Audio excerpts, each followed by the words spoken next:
ഇന്ന് മണ്ഡലത്തിലെ വികസന പ്രശ്നങ്ങൾക്കപ്പുറം മറ്റു ചില വിഷയങ്ങളാണ് നിങ്ങളുടെ ശ്രദ്ധയിൽപ്പെടുത്താനുള്ളത്. ആഘോഷവേളകൾ ഏവർക്കും സന്തോഷകരം തന്നെ.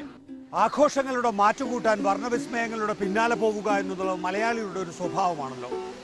എന്നാൽ അല്പം ജാഗ്രത പുലർത്തിയാൽ ഈ സന്തോഷം നീണ്ടു നിൽക്കുന്നതാകും.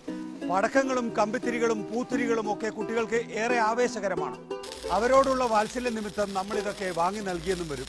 അപകടകരമായ പടക്കങ്ങളും ഗുണ്ടുകളും ഒന്നും കുട്ടികളുടെ കൈവശം എത്തുന്നില്ല എന്ന് ഉറപ്പുവരുത്തണം.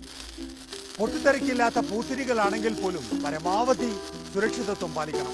അനാവശ്യമായ സ്ഫോടക വസ്തുക്കൾ വാങ്ങിക്കൂട്ടി അപകടകരമായ സാഹചര്യം നാം ഒഴിവാക്കുകയാണ് വേണ്ടത്.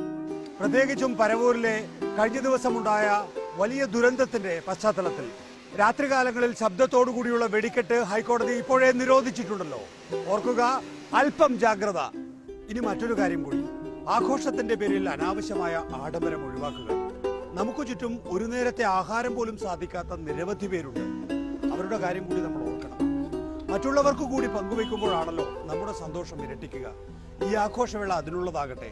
നമ്മുടെ സന്തോഷം മറ്റുള്ളവരിലേക്ക് കൂടി പകരാനുള്ള നമ്മുടെ സന്മനസ്. ജാതിമത വർഗ ചിന്തകൾക്കെല്ലാം അപ്പുറം നാം ഒരു മനുഷ്യനായി ഉയർന്നു ചിന്തിക്കേണ്ട സമയമാണിത്. എല്ലാവർക്കും എൻ്റെ ഹൃദയം നിറഞ്ഞ വിഷു ആശംസകൾ, പ്രത്യേകിച്ച് അഴീക്കോട്ടുകാർക്ക്.